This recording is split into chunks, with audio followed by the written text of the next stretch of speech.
ఇప్పుడు మీ ఇద్దరి ఫోన్లు స్విచ్ ఆఫ్ చేసేసాను. నాన్న ఇక్కడికొచ్చినా మీరెక్కడున్నారో తెలియక గుళ్ళోకొస్తారు. సిరమ్మ, అసలే ఫైల్ వేస్తున్నా నా మీద కోపంగా ఉన్నారు. ఇప్పుడు ఫోన్ స్విచ్ ఆఫ్ చేసి తెలిస్తే నన్ను చపాతి పిండి పిసినట్టు పిసికెత్తరమ్మా. పండు ఏమీ అన్నర్లే. వాడితో పాటు నా మీద కూడా అరుస్తాడే మీ నాన్న.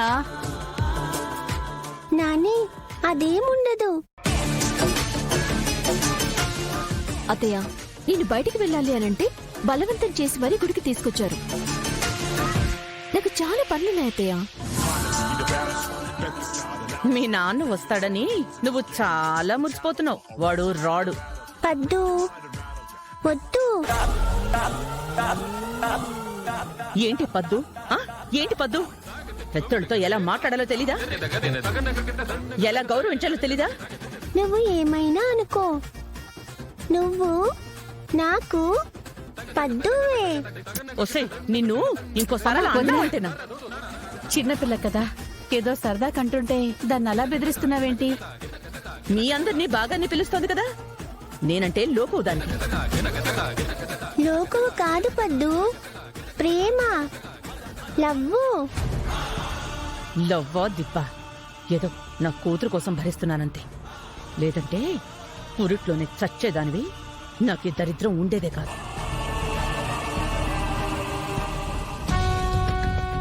సరే పద, వెళ్ళి అర్చన చేయించుకుని ఇంటికి వెళ్దాం.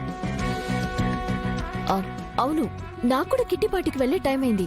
అమ్మా, నీ కిట్టి పార్టీల గోలలో నువ్వీ రోజు నాన్న బర్త్డే అని మర్చిపోయావా? అయ్యో, అవునే, బాగానే గుర్తు చేసావు.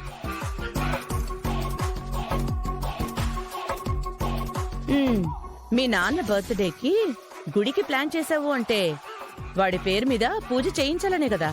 అవును పద్దు, నాన్న వచ్చాక పూజ చేయించి ఇంటికి వెళ్దాం.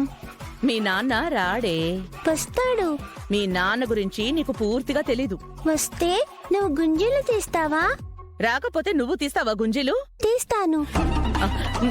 సిరి, అమ్మా, దాంతో ఏంటమ్మా నీకు? విహారి గురించి నాకు బాగా తెలుసా, దీనికి బాగా తెలుసా? మా నాన్న వస్తారు.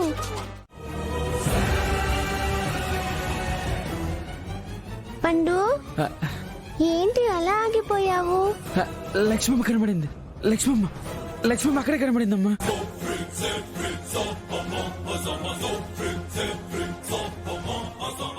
ఏంటి పండు, ఎక్కడా లేదు కదా?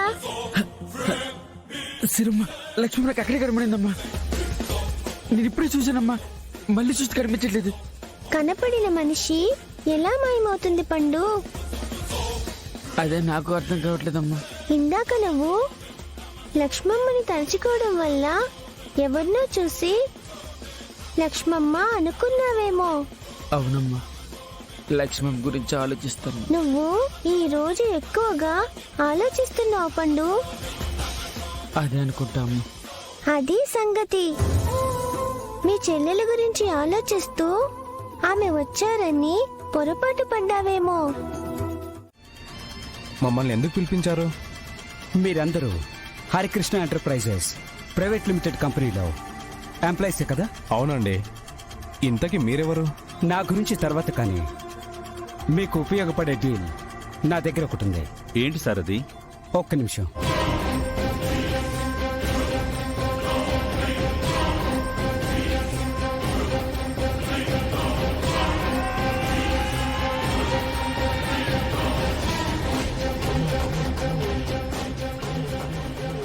$20 లక్షలు. ఇది మీ అందరికీ అడ్వాన్స్. ఈ డబ్బులు మాకు అడ్వాన్స్కి ఎందుకు ఇస్తున్నారు? మీరు ఈ కంపెనీలో మళ్ళీ జాయిన్ అయిపోతున్నారు. మీరందరూ అక్కడ సరిగ్గా పనిచేయకూడదు. ఆ కంపెనీలో ప్రొడక్షన్ మళ్ళీ మొదలవకూడదు. ఆ విహారీకి నష్టాలు రావాలి.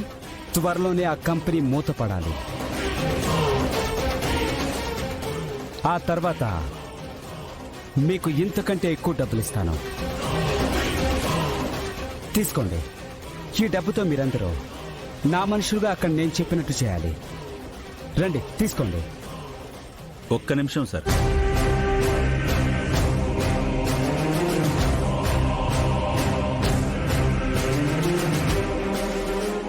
మీరిచ్చిన డబ్బులకి ₹1 ఎక్స్ట్రా కల్పిస్తున్నాం. మీరు చెప్పినట్టు విహారి గారికి మేము ద్రోహం చెయ్యము. ఇన్ని రోజులు మా కడుపు నింపిన మా కంపెనీని మేము మా చేతులతో ఎప్పటికీ నాశనం చెయ్యము. ఎవరైనా నాశనం చెయ్యాలని చూస్తే అస్సలు ఊరుకోం. మీకు ఎంత డబ్బు కావాలంటే అంత డబ్బు ఇస్తాను. ఇంకా మా నాన్నగారి నుంచి హరికృష్ణ గారి కంపెనీలో పనిచేస్తున్నాం. వాళ్ళు మమ్మల్ని కార్మికులా కాదు, ఆయన కుటుంబ సభ్యులా చూస్తారు. ఇప్పుడేదో కష్టం వచ్చిందని మీరు డబ్బులు ఇచ్చారని మేం మీ వైపు వస్తామని మీరెలా అనుకున్నారు? మీరు డబ్బు పెట్టి ఏమైనా కొనగలరు, కానీ హరికృష్ణ గారి ఫ్యామిలీ మీద మాకున్న విశ్వాసాన్ని మీరెప్పటికీ కొనలేరు. దయచేసి వెళ్ళిపోండి. ఇంకెప్పుడు ఇలా రావద్దు. ఇలాంటి ప్రయత్నాలు చేయొద్దు.